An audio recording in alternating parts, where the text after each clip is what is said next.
When famine hit medieval villages, the dinner table turned into a nightmare menu. No markets, no backup plan, just pure desperation. People didn't ask, "What's for dinner?" They asked, "What can we eat that won't kill us?" "Would you eat bark? How about grass soup? Maybe some roasted rats?" Yeah, they did, and worse.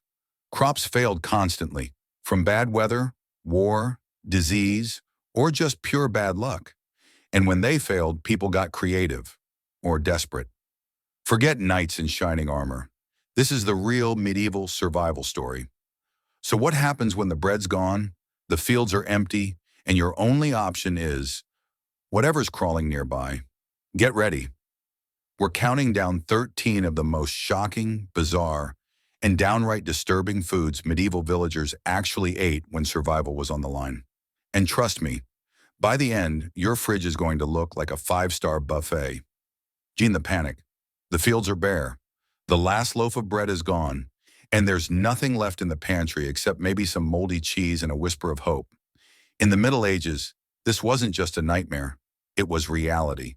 A single failed harvest could doom an entire village. 2 bad years in a row? That was a death sentence. Forget storehouses full of grain. Most peasants lived day to day, relying entirely on local crops, which meant one flood, one drought, one early frost, and suddenly everything was gone. No wheat, no vegetables, no fruit, nothing. People didn't have the luxury of being picky. They had to adapt or die. If it grew, crawled, flew, or floated, and wasn't immediately deadly, it was food. Hunger rewrote the menu. Children were taught not just to pray, but to forage. Monks copied down survival recipes in between psalms. Entire families combed forests for mushrooms and roots, knowing one wrong bite could mean poison. But no bite meant starvation. Some villages boiled tree bark. Others made porridge from acorns. They plucked snails from wet stones, dug up nettles, and even scraped lichen from rocks. And when those ran out, they ate their shoes, their belts, even scraps of leather softened in boiling water. We're not talking about ancient myths. These are real strategies that kept people alive. They weren't weirdos. They were survivors. And they were incredibly resourceful. Survival didn't always taste good, but it worked. And now, with that brutal backdrop in mind, it's time to walk through the truly shocking, often revolting, and occasionally genius foods that made it onto the medieval table when times were hard. Because when your stomach growls louder than your morals, dinner starts to look very different. Let's kick off our countdown of the 13 most shocking foods medieval villagers actually ate when the crops failed. Some will make you gag, some will make you nod in respect, and a few might just have you wondering, could I actually eat that? Let's find out. Food number 1, bark bread. Yes, actual bread made with tree bark.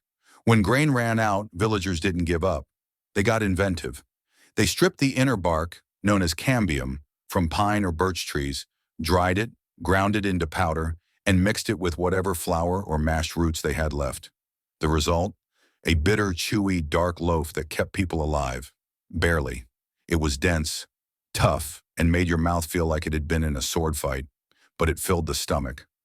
In some regions, bark bread became so common during famines that forests were stripped bare and trees died off en masse.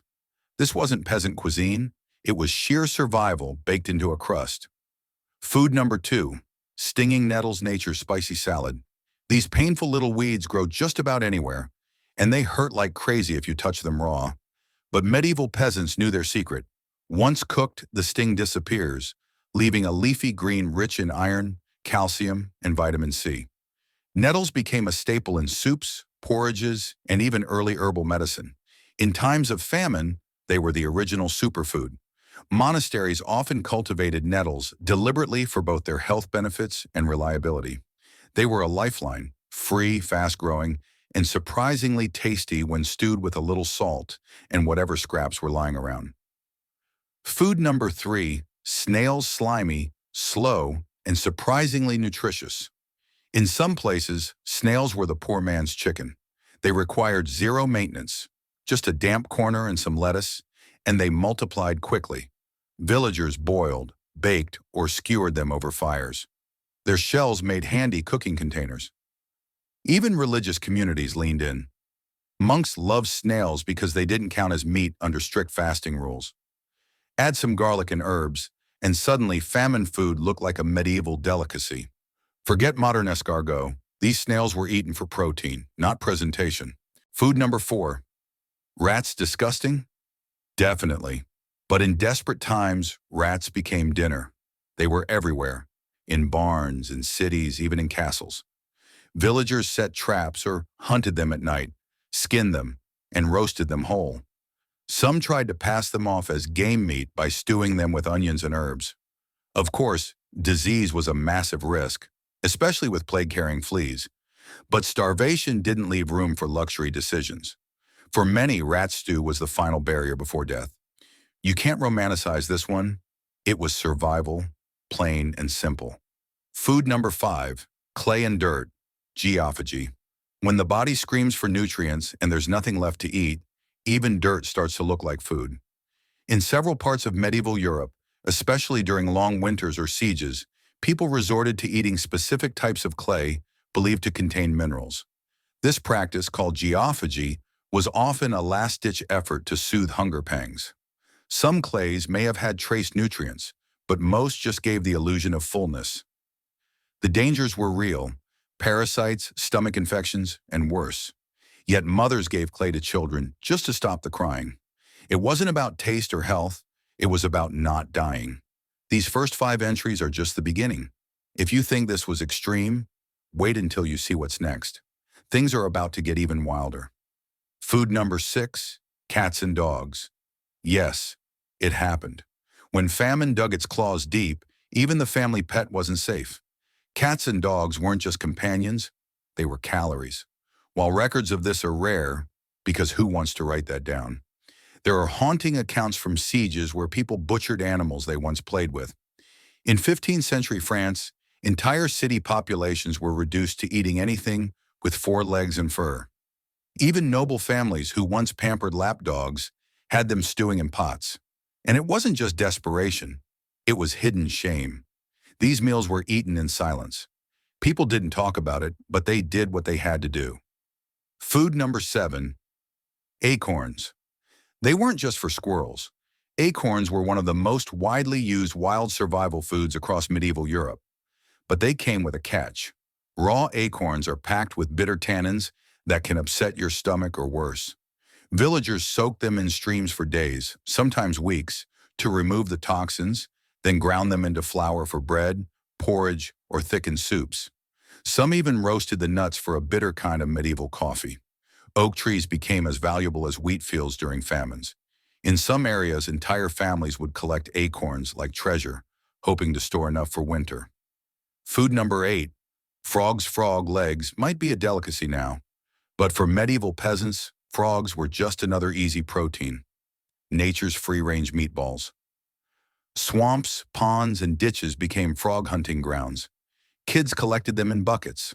No spears or traps needed. Once caught, they were gutted, cleaned, and tossed into stew pots. It's not glamorous, but it worked.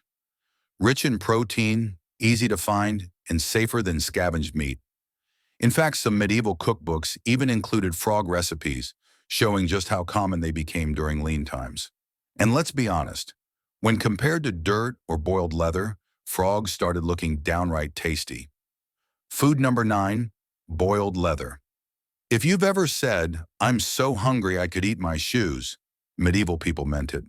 Leather boots, belts, saddlebags, anything made from animal hide was tossed into boiling water in hopes of coaxing out calories.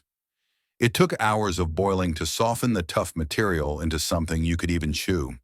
It was like eating a bitter, gelatinous rubber band, but it was something. During the 1315 Great Famine, whole communities turned to leather. Soldiers at war even ate their scabbards. It wasn't about taste. It was about giving the stomach something to work on instead of itself. Food number 10, boiled grass and thistles. When every food option was exhausted, even the lawn got served. Grass, wild thistles, dandelions, dock leaves. Whatever green things were growing became soup ingredients. Villagers knew how to boil these plants down to remove the bitter compounds and soften tough fibers. What they got was a bland, watery porridge that at least looked like food. In places like Ireland and Eastern Europe, famine journals describe these bitter green broths feeding entire families. People stretched them with acorns, nettles, and sometimes even clay. It wasn't nourishing, it was endurance in a bowl.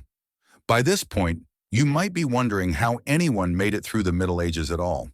But the final three foods on this list, they might just top them all. Time to brace yourself. Food number 11, pigeon pie. If you could catch one, you were in for a feast. Pigeons were considered the chicken of the rooftops in medieval towns. They reproduced quickly, required almost no maintenance, and could be found fluttering around cities and castles.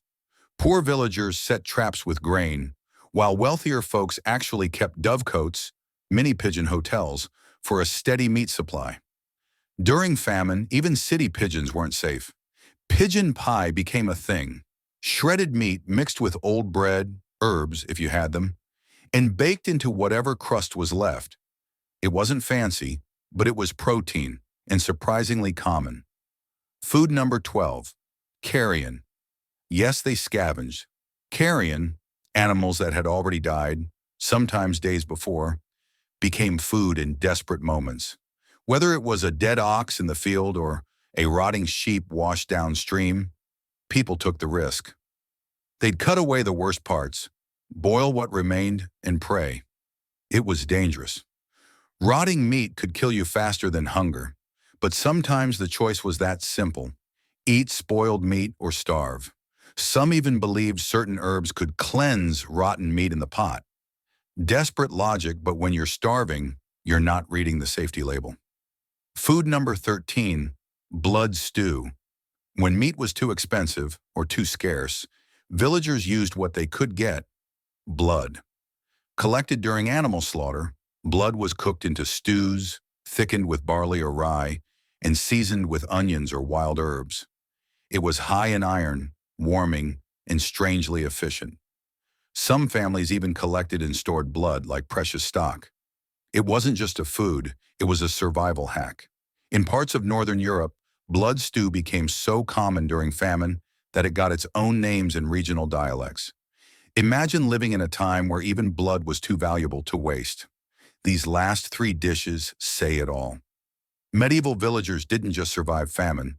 They engineered ways to eat the uneatable. They risked disease, broke taboos, and bent every rule of food safety we know today. And yet they lived. What's shocking isn't just what they ate, it's how clever, scrappy, and unbreakable they were.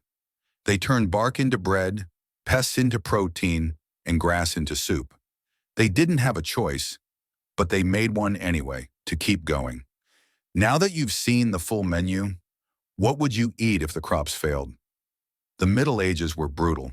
Life was hard, food was scarce, and famine wasn't just a threat, it was a frequent visitor. But what amazes isn't just how bad things got, it's how medieval villagers responded. They didn't roll over, they got creative.